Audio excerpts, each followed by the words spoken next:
محرم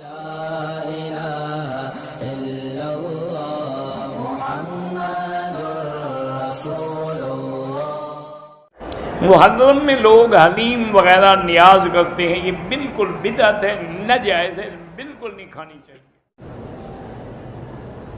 اگر پڑوسی سے 10 محرم یا 12 ربیع الاول کو بریانی آ جائے پھر وہ کون چھوڑتا ہے، لیکن نہیں کھانی چاہیے، ناجائز ہے۔ محمد زبیر صاحب کا اگلا سوال ہے اور وہ یہ پوچھتے ہیں محرم الحرام کے مہینے میں شوقیہ حلیم پکانا کھانا جائز ہے؟ نہیں، جائز نہیں ہے، اس سے بدعت کی تائید ہوتی ہے۔ کوئی بھی ایسا کام کرنا، کیونکہ لوگ اس مہینے میں حلیم پکاتے ہیں، اس کو ایک مذہبی رسم سمجھ کے پکاتے ہیں، تو ظاہر ایک بدعت عمل ہے۔ آپ صلی اللہ علیہ وسلم صحابہ کرام سے اس کا ثبوت نہیں ہے۔ ویسے بھی کھانے پینے کا اسلام میں جو تصور ہے وہ ایسا نہیں ہے جیسا ہمارے معاشرے میں بنا لیا گیا ہے۔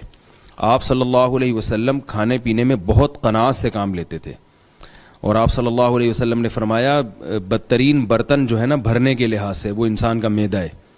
تو ہم دیکھتے ہیں کہ نبی صلی اللہ علیہ وسلم کی سیرت کھانے پینے کے معاملے میں قناعت ہے۔ اسلام میں روزہ عبادت ہے، کھانا عبادت نہیں ہے، اور حلیم تو بڑی بھاری بھرکم چیز ہوتی ہے، اس کو پکانے میں کتنا ٹائم لگتا ہے، پوری رات دیگوں میں چمچے ہلانے پڑتے ہیں، تو ٹائم کا ضیاع ہے۔ کسی بھی لحاظ سے یہ چیز شریعت کے مزاج سے میچ نہیں کرتی ہے۔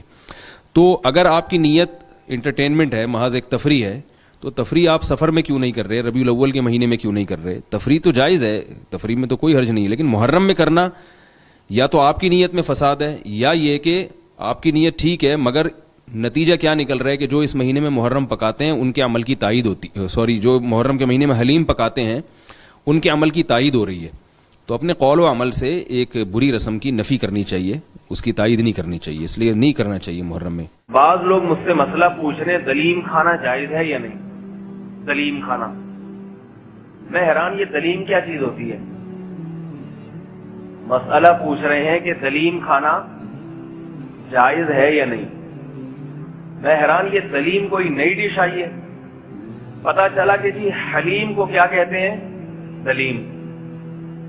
بھائی آج تک تو بچپن سے ہم نے یہی سنا تھا کہ حلیم ہوتا ہے، یہ دلیم کہاں سے نکالا؟ تو کہتے ہیں حلیم چونکہ اللہ کے ناموں میں سے ایک نام ہے اس لیے حلیم کو ہم دلیم کہیں گے۔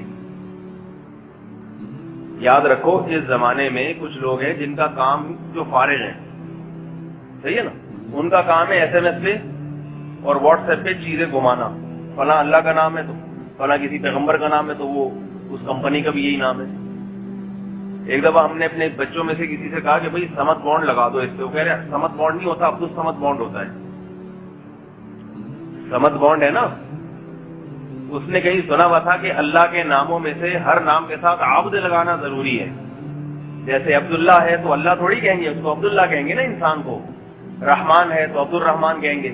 تو سمد بھی اللہ کا نام ہے، اللہ الصمد۔ تو کہنے لگے، بچہ کہنے لگا سمد بانڈ نہیں ہوتا، عبد الصمد بانڈ ہوتا ہے۔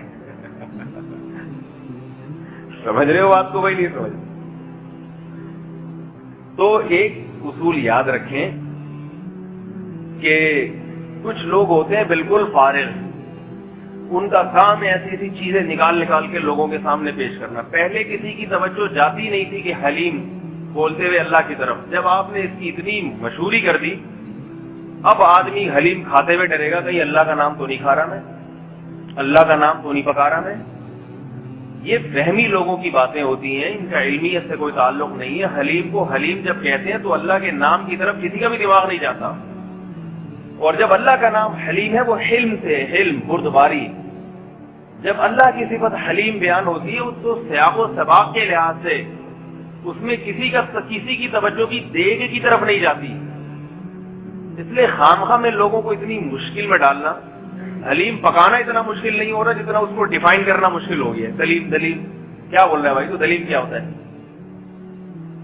اس کی کوئی حقیقت نہیں ہے کہ ایک نام اگر اللہ کے ناموں میں سے ہے تو وہ نام جو دوسری جگہ استعمال ہو رہا ہے یہ کہنا غلط ہے، وہ نام نہیں استعمال ہو رہا، بلکہ اس ڈش کے لیے ایک الگ نام ہے جو اتفاق سے اس جیسا ہو گیا، دونوں کی الگ حیثیت ہے۔